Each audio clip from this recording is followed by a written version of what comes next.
We're going to work on getting a bent arm lock, Ude Garami, arm entanglement. Ude means arm, Garami means to wrap or to entangle, okay? It's really a bent arm lock, right? Now, Mike is going to be applying it on Eric here because he wants to finish him off, okay? He's held him for a long time, like IGF type judo, you get 20 seconds, you hold it, get the pawn win. Let's say in freestyle judo, sambo, or submission grappling, you might have to finish him off. He's just holding him here for time. Remember, he's doing Kesa Gatame, scarf hold, which is a time hold. In other words, he's holding him for a period of time under control. Now Mike has decided, okay, time to finish him off, here it is. We're going to work on some variations of the bent arm lock, Ude Garami, from this position. Now notice that Mike, the starting position, has his arm here. He's holding it, he's trapping it up here. If Mike were holding it in a standard, like judo style, Kesa Gatame, he would have to manipulate this arm more. So Mike has chosen, because he wants to finish him off, he's holding him here, he could grab his own gi like this to trap the arm. Any way he's holding it, but he's, grab any way you want to on this. He's holding Eric's arm here. So there it is. Now it's in position to attack. And that's why he's holding it there on purpose, okay? All right. Now, look at the hand around the head. What Mike's going to do, just do it slowly. He's going to bend the arm down. See how he traps it? Going to wrap the arm there. And he's going to finish it now. Mike, come out here, see. When Mike does this, his elbow is going to be right underneath Eric's neck there, as you can see that when he does the bent arm lock. So come out there, do it again so we can see this. So he's got him there. He shoves the arm down. See how he traps first?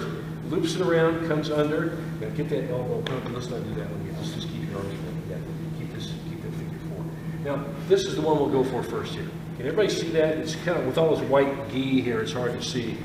Mike's elbow is right in the side of Eric's neck. He's jamming it in there. That's his, kind of his fulcrum. It's as well, it's a good base, I guess you could say.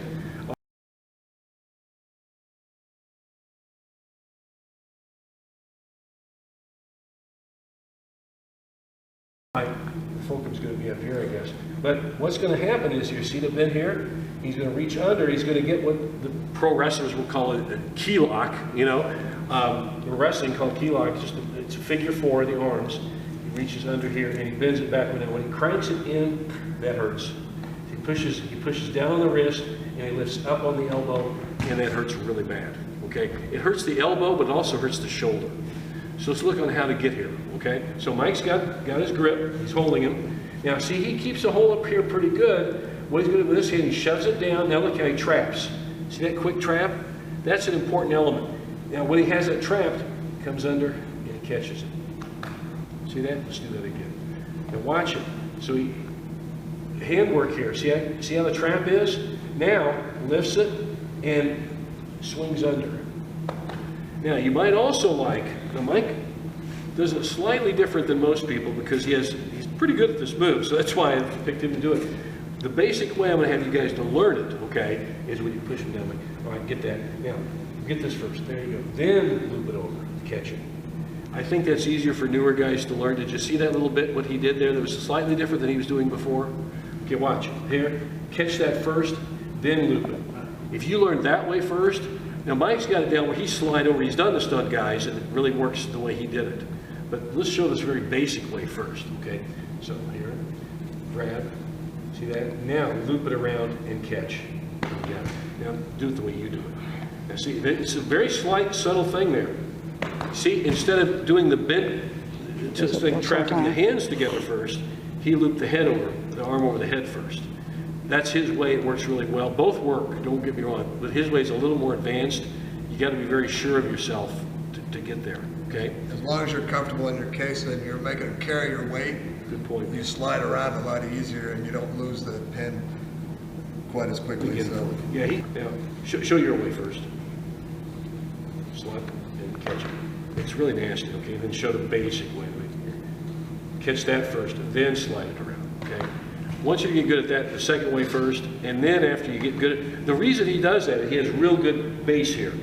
You can't make this leg or arm lock work if you don't have a good solid base, movable base like Mike has. Put him again with Kesa, just basically.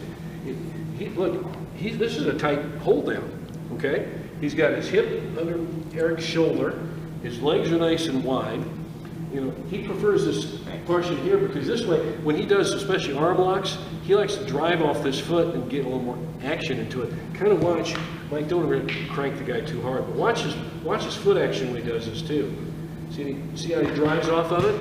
His whole body weight is now applying the arm lock, not just the upper body and the arms. Okay, so that he's using his whole very efficient use of his body when he does this. But you see he has to have a real wide base to do this. You gotta have a good strong pin, here's your base, then make him tap out. So one more time each, there you go. That's the basic way, crank it, okay? And then do a little more advanced way. It's kind of the Mike Pennington way, that second way, because it works good too. All right, we're gonna do some other variations of this later, but let's get this one down as a basis, okay, as a start. Okay, let's go. Thank you. Okay, good?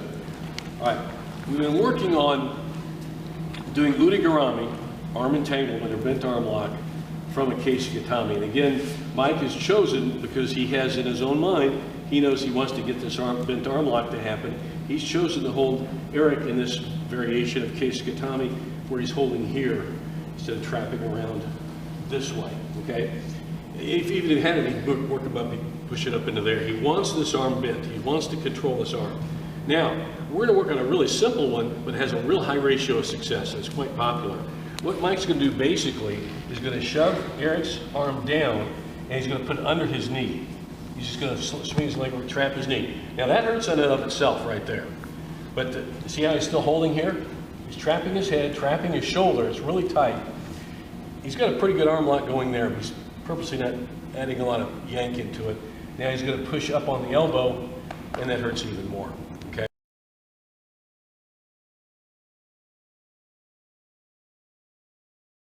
Now this is really good coming back out of your basic Kesa Gatame. Now this is really good if a guy isn't very flexible. Like heavyweights who aren't very flexible people, some lightweights aren't very flexible either. So he's going to be very susceptible to this type of a move. So the bottom guy who's not flexible. So sometimes all you have to do is extend the arm down and kick your leg over, and that's enough to make it hurt, okay? Or he may be fighting it, and you may have to come on here just a little bit, and maybe further out here, just catch it with the bottom part of your leg. See that? And make it hurt. So, you know, if he's real flexible, he's going to get some bend in this, okay? If he's not, he's going to tap out pretty quick.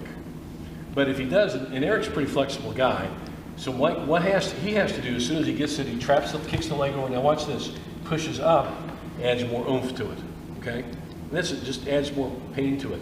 It's really just as much a shoulder pain as it is elbow, but it really does hurt the elbow a lot too, okay? So just look at it here, real basic application, under there and catch it right there, okay?